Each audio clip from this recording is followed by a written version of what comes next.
Easy physics বই থেকে এখন আমরা সমাধান করব ময়মনসিংহ বোর্ড 2020 সালের প্রশ্নটি। তো এখানে হচ্ছে গিয়ে আমরা কোশ্চেনের দিকে যদি তাকাই, আমাদের হচ্ছে গিয়ে প্রথম প্রশ্ন যে জেনারেটর কাকে বলে, জেনারেটর কাকে বলে। তো জেনারেটর হচ্ছে কি, আমরা সবাই জানি যে যেই তড়িৎ যন্ত্র যান্ত্রিক শক্তিকে তড়িৎ শক্তিতে রূপান্তরিত করে তাকে জেনারেটর বলে। মানে আমরা অন্য একটা শক্তির সাহায্যে বিদ্যুৎ শক্তি হচ্ছে গিয়ে পাবো যে যন্ত্রের সাহায্যে, সেটা হচ্ছে গিয়ে আমাদের জেনারেটর। তো এরপর হচ্ছে গিয়ে খ নাম্বার প্রশ্নে আমাদেরকে কি জিজ্ঞেস করছে, যে নিম্ন তাপমাত্রায় অর্ধপরিবাহী অপরিবাহীর মতো আচরণ করেছে কেন। দেখো, কোনো বস্তুর পরিবাহী হইতে হইলে তার মধ্যে মুক্ত ইলেকট্রন বা মুক্ত আয়ন থাকতে হয়। এখন অর্ধপরিবাহীগুলো হচ্ছে গিয়ে নিম্ন তাপমাত্রায় এদের মধ্যে কোনো মুক্ত ইলেকট্রন থাকে না। ওর তাপমাত্রা হচ্ছে বাড়াইলেও যেই অর্ধপরিবাহী থাকে তার কেলাসে কিছু ইলেকট্রন হচ্ছে মুক্ত হয়ে সেই কেলাসে হচ্ছে ঘোরাফেরা করে, তখন হচ্ছে গিয়ে উচ্চ তাপমাত্রায় সেটা হচ্ছে গিয়ে পরিবাহীর মতো আচরণ করে। বাট নিম্ন তাপমাত্রায় এই ঘটনা ঘটে না বলে নিম্ন তাপমাত্রায় আমাদের অর্ধপরিবাহীগুলো অপরিবাহীর মতো আচরণ করে। তারপর হচ্ছে গিয়ে আমাদের অ্যান্সারে এখানে হচ্ছে গিয়ে ডিটেল বইতে হচ্ছে গিয়ে লেখা আছে, এটা হচ্ছে গিয়ে আমরা এখানে হচ্ছে দেখতে পারি। এই যে এখানে দেখো যে নিম্ন তাপমাত্রায় অর্ধপরিবাহীতে, মানে কম তাপমাত্রায় অর্ধপরিবাহীতে ইলেকট্রনগুলোর কম্পন কমে যায়, ফলে সর্বশেষ শক্তি স্তরে যে 4টা ইলেকট্রন সমযোজী বন্ধন দ্বারা দৃঢ়ভাবে আবদ্ধ থাকে। এই অবস্থায় অর্ধপরিবাহীর কেলাসে কোনো মুক্ত ইলেকট্রন থাকে না, যেরকম হচ্ছে তোমাদের বলছি। অর্থাৎ নিম্ন তাপমাত্রায় অর্ধপরিবাহী বিদ্যুৎ পরিবহন করে না বলে এটি অপরিবাহীর মতো আচরণ করে। তবে কক্ষ তাপমাত্রায় অর্ধপরিবাহীর কেলাসে কিছু কিছু ইলেকট্রন সমযোজী বন্ধন থেকে অবমুক্ত হয়, মানে মুক্ত হয়ে যায়। তখন এটি স্বল্প মাত্রার তড়িৎ পরিবহন করে বিধায় একে অর্ধপরিবাহী বলা হয়। এর তাপমাত্রা যদি আমরা ক্রমান্বয়ে আরো বাড়াই, তখন আরো কিছু হচ্ছে কি ইলেকট্রন মুক্ত হবে, তখন যেটা আরো ভালোভাবে হচ্ছে কি বিদ্যুৎ পরিবহন করতে পারবে। তো এই দুটো হচ্ছে কি হয়ে গেছে। এখন হচ্ছে কি আমরা গ এবং ঘ নাম্বারটার দিকে যদি তাকাই, তো আমাদের গ এবং ঘ নাম্বারটা হচ্ছে কি বলছে। গ এবং ঘ আমরা করার জন্য আগে কি করতে হবে, আমাদের উদ্দীপকটার দিকে একটু দেখতে হবে। তো এখানে উদ্দীপক দেখি, এখানে দুইটা চিত্র দেওয়া আছে, চিত্র এ এবং চিত্র হচ্ছে বি। চিত্র এ তে হচ্ছে কি আমাদের একটা ট্রান্সফরমার দেওয়া আছে, এটা হচ্ছে কি আমাদের মুখ্য কয়েল বা প্রাইমারি কয়েল, এটা হচ্ছে আমাদের গৌণ কয়েল বা সেকেন্ডারি হচ্ছে কয়েল। তো আমাদের হচ্ছে কি মুখ্য কয়েলের এখানে হচ্ছে কি বলা আছে, এখানে হচ্ছে কত অ্যাম্পিয়ার বিদ্যুৎ পরিবহন হয়েছে সেটা হচ্ছে দেওয়া আছে। অর্থাৎ এটা হচ্ছে কি আমাদের আইপি, প্রাইমারি কয়েলের হচ্ছে গিয়ে তড়িৎ প্রবাহ। এইটা হচ্ছে গিয়ে আমাদের প্রাইমারি কয়েলের ভোল্টেজ বা ভিপি বলতে পারি। আর এখানে হচ্ছে গিয়ে আমাদের প্রাইমারি কয়েলের প্যাচ সংখ্যা এনপি বলা আছে। আর এখানে সেকেন্ডারি কয়েলের হচ্ছে গিয়ে প্যাচ সংখ্যা হচ্ছে কত, এনএস হচ্ছে গিয়ে বলা আছে। এখন আমাদের কাছে গ নম্বরে জানতে চাওয়া হয়েছে যে উদ্দীপকের এই যন্ত্রের গৌণ কুণ্ডলিতে প্রবাহ মাত্রা নির্ণয় করতে বলছে। গৌণ কুণ্ডলিতে প্রবাহ মাত্রা অর্থাৎ আমাদের সেকেন্ডারি কয়েলের প্রবাহ মাত্রা অর্থাৎ আই, কারেন্ট কতটুকু সেটা জানতে চাওয়া হয়েছে, অর্থাৎ আইএস এটা জানতে চাওয়া হয়েছে। তো এটা হচ্ছে গিয়ে আমরা হচ্ছে করে ফেলি। তো কি কি হচ্ছে গিয়ে দেওয়া আছে ফার্স্ট অফ অল সেগুলো হচ্ছে গিয়ে একটু দেখি। তো আমাদের প্রাইমারি কয়েলের ভোল্টেজটা হচ্ছে গিয়ে দেওয়া আছে কত, 220 ভোল্ট। তারপরে হচ্ছে গিয়ে আমাদের প্রাইমারি কয়েলের কারেন্ট বা বিদ্যুৎ প্রবাহ হচ্ছে কত দেওয়া আছে, 5 অ্যাম্পিয়ার। তারপরে হচ্ছে গিয়ে প্যাচ সংখ্যা দেওয়া আছে হচ্ছে কত, 50টা ছিল বেবি, হ্যাঁ 50। আর সেকেন্ডারি কয়েলের প্যাচ সংখ্যা কয়টা দেওয়া আছে, 20টা, তাই তো, হ্যাঁ 20টা দেওয়া আছে। এখন বের করতে হবে কি সেকেন্ডারি কয়েলের তড়িৎ প্রবাহ। তো এখন আমরা সূত্র কি জানি, আমরা সূত্র হচ্ছে গিয়ে জানি VP by VS is equal to NP by NS is equal to আমাদের আইএস বাই আইপি। ঠিক আছে, তো এখন আমরা VP by VS is equal to IS by IP এটা নিতে পারি, অথবা NP by NS is equal to IS by IP এটা নিতে পারি। এখন নিব হচ্ছে কোনটা, যেইটার আমার হচ্ছে দুইটা মানই জানা আছে আমি সেটা নিব। যেমন দেখো এখানে এনপি এবং এনএস এই দুইটা মানই হচ্ছে দেওয়া আছে, তো আমরা এই অংশটা হচ্ছে নিব। ঠিক আছে, আমরা এই অংশটা নিব, বাকিটা হচ্ছে গিয়ে আমাদের মুছে দিলেও চলবে। ঠিক আছে, তো সূত্র হচ্ছে কি ফার্স্ট হচ্ছে লিখবো যে কোনটা দেওয়া আছে। তো আমরা জানি হচ্ছে NP by NS is equal to IS by IP, বের করতে হবে হচ্ছে আইএস, তাহলে আইপি কে এই পাশে নিয়ে আসবো, তাহলে এনপি বাই এনএস এখানে ইনটু আইপি, আইপি ওই পাশে ভাগ ছিল এই পাশে এসে গুণ হয়ে গেছে, ইজ ইকুয়াল টু কত আইএস। মানে এনপির মান কত 50, এনএস এর মান কত 20, ইনটু হচ্ছে কি এখানে আইপি হচ্ছে কত 5। ঠিক আছে, তাহলে হচ্ছে কি আমাদের ফাইনালি আইএস বা সেকেন্ডারি কয়েল অর্থাৎ মুখ্য কয়েলের তড়িৎ প্রবাহ হচ্ছে কত আসে, সেটা হচ্ছে আসবে আমাদের 12.5 অ্যাম্পিয়ার। ঠিক আছে, 12.5 অ্যাম্পিয়ার। তো এটা হচ্ছে কি আশা করছি আমরা হচ্ছে বুঝতে পারছি। তো এইটা হচ্ছে বোঝা হয়ে গেলে এখন হচ্ছে আমরা কি করব, আমরা হচ্ছে ঘ নাম্বার প্রশ্ন হচ্ছে চলে যাব। তো ঘ নাম্বার প্রশ্ন হচ্ছে কি জিজ্ঞেস করছে একটু তাকাই। আমাদের ঘ নম্বর প্রশ্ন জিজ্ঞেস করছে এ যন্ত্রটি দ্বারা বি যন্ত্রটি চালানো সম্ভব হবে কিনা। আচ্ছা, তো এখন একটু চেক খেয়াল করি, এখানে চেক কি হবে, আমরা এখানে কিছু বিদ্যুৎ প্রবাহ করছি 5 অ্যাম্পিয়ার, এতে করে এখানে কিছু হচ্ছে বিদ্যুৎ প্রবাহ হচ্ছে পাইছিলাম কত 12.5 অ্যাম্পিয়ার, এবং এখানে কিছু ভোল্টেজ হচ্ছে কি হবে। তো আমরা ওই ভোল্টেজ এবং কারেন্ট দিয়ে এইখানে হচ্ছে গিয়ে আমাদের সেকেন্ডারি কয়েলে কতটুকু হচ্ছে গিয়ে কতটুকু ক্ষমতার হচ্ছে গিয়ে কারেন্ট বের হয় সেটা হচ্ছে আমরা জানবো। এইটা হচ্ছে পরে কি এটার সাথে কানেক্টেড। এখন আমাদের সেকেন্ডারি কয়েলের যে ক্ষমতাটা হচ্ছে গিয়ে আছে, ওই সেকেন্ডারি কয়েলের ক্ষমতা যত ওয়াট হবে তত ওয়াট হচ্ছে কি হবে এই মোটরের মধ্যে ছেড়ে যাবে। এখন মনে করো হচ্ছে কি আমাদের সেকেন্ডারি হচ্ছে গিয়ে কয়েলের ক্ষমতা কথার কথা আমরা ধরলাম হচ্ছে কত 500 ওয়াট। ওকে, 500 ওয়াট। এখন আমাদের এই যে মোটরটা আছে এই মোটরটাকে চালানোর জন্য যদি হচ্ছে গিয়ে 500 ওয়াট বা তার থেকে কম ক্ষমতা হচ্ছে লাগে, তাহলে হচ্ছে কত আমাদের এই ট্রান্সফরমারটা দিয়ে এই মোটরটাকে চালানো যাবে। এখন মনে করছে কি আমাদের এই মোটরটাকে চালানোর জন্য মনে করো 700 ওয়াট ক্ষমতার প্রয়োজন, কিন্তু হচ্ছে গিয়ে আমাদের ট্রান্সফরমার হচ্ছে গিয়ে 500 ওয়াট সাপ্লাই দিচ্ছে, অর্থাৎ যতটুকু দরকার তার তুলনায় হচ্ছে কম সাপ্লাই দিচ্ছে, তাহলে হচ্ছে কি চালাই দিতে পারবে না।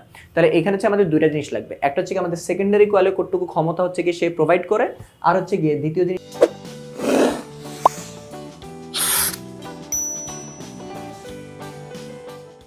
বের করতে হবে আমাদের হচ্ছে মোটরটার কতটুকু ক্ষমতার প্রয়োজন।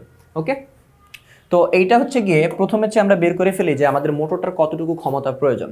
তো এই জন্য হচ্ছে গিয়ে আমাদের মোটরের ব্যাপারে যা কিছু হচ্ছে বলা আছে সেগুলো হচ্ছে গিয়ে একটু দেখবো এখানে। তো এখানে হচ্ছে কি বলা আছে যে বি মোটরের কর্মদক্ষতা 90%। তো যা যা হচ্ছে দেওয়া আছে সব তুলতে থাকি। তো আমাদের মোটরের কর্মদক্ষতা হচ্ছে কত 90%। তারপর হচ্ছে কি বলা আছে মোটরটি 40 সেকেন্ডে 40 মিটার উচ্চতায় 200 কেজি পানি ভরতে পারে। এটা হচ্ছে টাইম হচ্ছে কত 40 সেকেন্ড। তাহলে 40 সেকেন্ডে সে 40 মিটার উচ্চতায়, অর্থাৎ এইচ হচ্ছে কত আসবে 40 মিটার উচ্চতায় সে কতটুকু হচ্ছে কি পানি ভরতে পারে 200 কেজি হচ্ছে কি পানি তুলতে পারে, অর্থাৎ এম ভর হচ্ছে কি কত আমাদের 200 কেজি। ঠিক আছে, এই তো আর হচ্ছে কি দেওয়া আছে আর কিছু হচ্ছে দেওয়া নাই। ঠিক আছে, তো এইখান থেকে হচ্ছে গিয়ে আমাদেরকে বের করতে হবে যে মোটরটাকে চালানোর জন্য কতটুকু ক্ষমতার প্রয়োজন। এখন মোটরটাকে চালানোর জন্য কতটুকু হচ্ছে ক্ষমতার প্রয়োজন, এইটা হচ্ছে গিয়ে বা একটা মোটরকে চালানোর জন্য বা যে কোনো একটা যন্ত্রকে আমরা চালানোর জন্য যেই ক্ষমতাটা আমরা ওই যন্ত্রটাকে দিয়ে থাকি ওইটাকে বলা হয় প্রদত্ত ক্ষমতা। অর্থাৎ আমাদেরকে বের করতে হবে প্রদত্ত ক্ষমতা। ঠিক আছে, প্রদত্ত ক্ষমতা অর্থাৎ পি ইনপুটটা বের করতে হবে আমাদের। ঠিক আছে, কতটুকু ক্ষমতা ওই মোটরটাকে দেওয়া হয়েছে। আর কি বের করতে হবে সেকেন্ডারি কয়েলের ক্ষমতা পিএস, এই দুটা বের করতে হবে। তো আমরা যেহেতু হচ্ছে কি মোটরের ব্যাপারে আগে আলোচনা করতেছি, তো আগে এটা হচ্ছে বের করি। তো আমাদের বের করতে হবে কি পি ইনপুট এটা হচ্ছে কি আগে আমাদের বের করতে হবে। ঠিক আছে, আচ্ছা আর আমাদের হচ্ছে গিয়ে আচ্ছা এটা মোটরের ক্ষেত্রে। তো ফার্স্ট অফ অল এখানে লিখে নিই যে মোটরের ক্ষেত্রে, ঠিক আছে, এটা হচ্ছে কি তোমাদের চতুর্থ অধ্যায় আর হচ্ছে কি 12 অধ্যায়, এটা হচ্ছে মিক্সড বা বলতে পারো চতুর্থ অধ্যায় 11 অধ্যায় আর হচ্ছে কি দ্বাদশ অধ্যায় অর্থাৎ 12 অধ্যায়, এই তিনটা চ্যাপ্টার সে মিক্স বলতে পারি। আচ্ছা, তো এখন হচ্ছে গিয়ে আমাদের কি করতে হবে পি ইনপুট যদি সে বের করতে হয়, তো পি ইনপুট হচ্ছে কি সূত্র চতুর্থ অধ্যায় তোমরা সবাই করছো।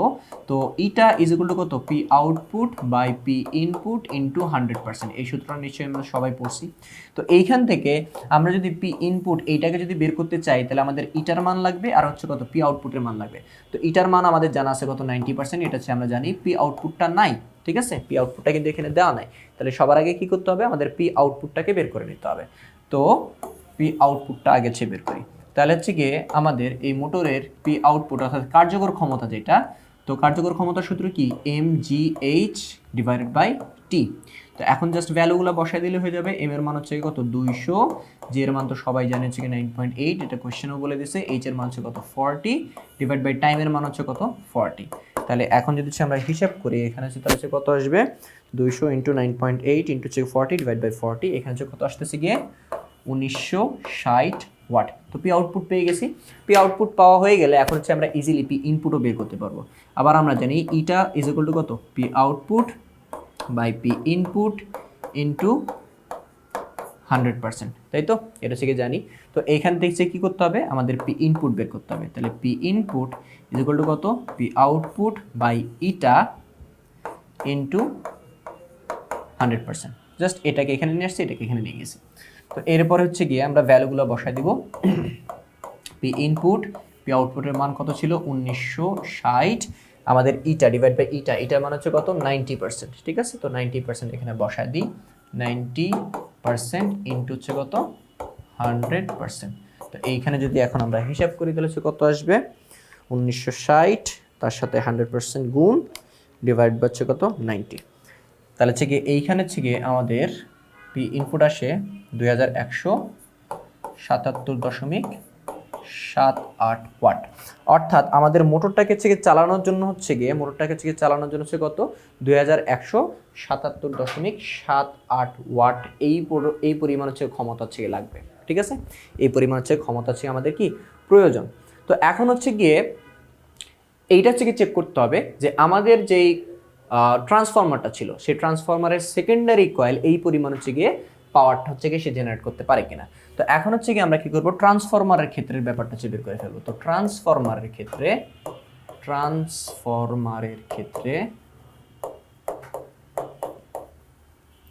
ঠিক আছে, ট্রান্সফরমারের ক্ষেত্রে কি কি দেওয়া আছে, ভিপি দেওয়া ছিল, ভিপি হচ্ছে কত 220 ভোল্ট। আইপি কত ছিল, অর্থাৎ প্রাইমারি কয়েলে যে হচ্ছে গিয়ে তড়িৎ প্রবাহ সেটা হচ্ছে কত ছিল, সেটা ছিল হচ্ছে গিয়ে 5 অ্যাম্পিয়ার, এটা হচ্ছে পাইছি, তাই তো। তারপর হচ্ছে আমাদের সেকেন্ডারি কয়েলের যে কারেন্টটা এটা হচ্ছে আমরা গ থেকে পাইছিলাম কত 12.5 অ্যাম্পিয়ার, এটা হচ্ছে পেয়ে গেছি। আর কি জানিছে দেওয়া ছিল আমাদের এনপি এনএস দেওয়া ছিল, এনপি 50, এনএস হচ্ছে কত 20, ঠিক আছে। তাহলে এনপি হচ্ছে গিয়ে 50 আর এনএস হচ্ছে গিয়ে কত 20। ওকে, কি জানি বের করতে হবে আমাদের বের করতে হবে হচ্ছে কি সেকেন্ডারি কয়েলের ক্ষমতা। এমনিতে ক্ষমতার সূত্র কি ভি ইন্টু আই। তাহলে সেকেন্ডারি কয়েলের ক্ষমতার জন্য হচ্ছে কি করতে হবে, সেকেন্ডারি কয়েলের ভি ইন্টু সেকেন্ডারি কয়েলের আই লাগবে। তো সেকেন্ডারি কয়েলের আই বা আইএস যেটা সেটা কিন্তু হচ্ছে আমাদের জানা আছে কত 12.5 অ্যাম্পিয়ার। সেকেন্ডারি কয়েলের ভোল্টেজটা কিন্তু নাই, তাহলে সেকেন্ডারি কয়েলের ভোল্টেজটা এখানে যেহেতু নাই, তাহলে কি করতে হবে সেকেন্ডারি কয়েলের ভোল্টেজটা আগে বের করে নিতে হবে। তো সেকেন্ডারি কয়েলের ভোল্টেজটা বের করতে হবে। আমরা সূত্র কি জানি, VP by VS is equal to NP by NS. এই সূত্র দিয়ে আমরা কি করতে পারি, ভিএসটা বের করে নিতে পারি। তো যেটাকে দরকার সেটাকে উপরে নিয়ে যাব, ভিএস নিচে আছে উপরে নিয়ে যাই, ঠিক আছে। তো এটাকে উল্টা দিছি, তো এই পাশে উল্টা দিতে হবে, এনএস উপরে এনপি নিচে।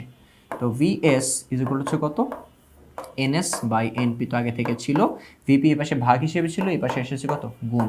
তো এখন এখানে হচ্ছে মান বসা দিব, এনএস এর মান 20, এনপি এর মান হচ্ছে গিয়ে 50, আর হচ্ছে গিয়ে আমাদের ভিপি এর হচ্ছে মান কত 220। তাহলে এইখান থেকে আমরা যদি ক্যালকুলেট করি তাহলে হচ্ছে কত ভিএস এর মান পেয়ে যাব। তো ভিএস এর মান কত আসবে 20/50, তার সাথে গুণ যাবে 220। তাহলে এইখানে হচ্ছে কত আসতেছে গিয়ে 88 ভোল্ট, ঠিক আছে। তো আমরা সেকেন্ডারি কয়েলের হচ্ছে ভোল্টেজটা পেয়ে গেছি। এখন সেকেন্ডারি কয়েলের ভোল্টেজটা যেহেতু পেয়ে গেছি, এখন সেকেন্ডারি কয়েলের কারেন্ট ক্ষমতাটা হচ্ছে পাবো সেকেন্ডারি কয়েলের ভি ইন্টু সেকেন্ডারি কয়েলের আই। তাহলে হচ্ছে কত 88 ছিল, আর আই হচ্ছে কত 12.5। তাহলে এখানে হচ্ছে কত পাওয়া যাবে 88 ইন্টু 12.5। তাহলে এখানে হচ্ছে কত আসে আমাদের 1100 ওয়াট, ঠিক আছে। তো হচ্ছে কি আমাদের সেকেন্ডারি হচ্ছে গিয়ে কয়েল কতটুকু হচ্ছে ক্ষমতা সে আউটপুট হিসেবে দিতে পারে 1100 ওয়াট। কিন্তু হচ্ছে গিয়ে আমাদের মোটরটাকে চালানোর জন্য হচ্ছে কতটুকু হচ্ছে ক্ষমতার হচ্ছে গিয়ে প্রয়োজন, সেটা হচ্ছে কত 2177.78, মানে হচ্ছে কি প্রায় অনেক হচ্ছে কি বেশি। তো যতটুকু হচ্ছে কি মোটরটা চলার জন্য দরকার আমরা কিন্তু অতটুকু হচ্ছে কি পাইতেছি না, আমরা পাইতেছি কত তার থেকে কম 1100 ওয়াট। তাহলে হচ্ছে কি আমরা ফাইনাল হচ্ছে এখানে লিখতে পারি যে যেহেতু আমাদের সেকেন্ডারি কয়েলের ক্ষমতাটা আমাদের মোটরের প্রদত্ত ক্ষমতার চেয়ে কম, মানে মোটরটাকে চালানোর জন্য যতটুকু হচ্ছে ক্ষমতার প্রয়োজন তার থেকে হচ্ছে কম, সুতরাং হচ্ছে কি হবে, সুতরাং আমাদের কাছে কি জানতে চাইছিল জানো, সুতরাং জানতে চাইছিল যে বি যন্ত্রটি চালানো সম্ভব হবে কি না, ঠিক আছে। তাহলে হচ্ছে গিয়ে বি যন্ত্র চালানো এখানে লিখলাম সম্ভব না, ঠিক আছে। তো আশা করি সবাই হচ্ছে বুঝতে পারছি অঙ্কটা। তো এই ছিল হচ্ছে গিয়ে আমাদের ময়মনসিংহ বোর্ড 2024 সালের প্রশ্ন। এই ধরনের হচ্ছে গিয়ে আরও সৃজনশীল প্রশ্ন আমরা পরবর্তী পর্বে দেখবো। তো ততক্ষণ পর্যন্ত সবাই ভালো থাকো, আল্লাহ হাফেজ।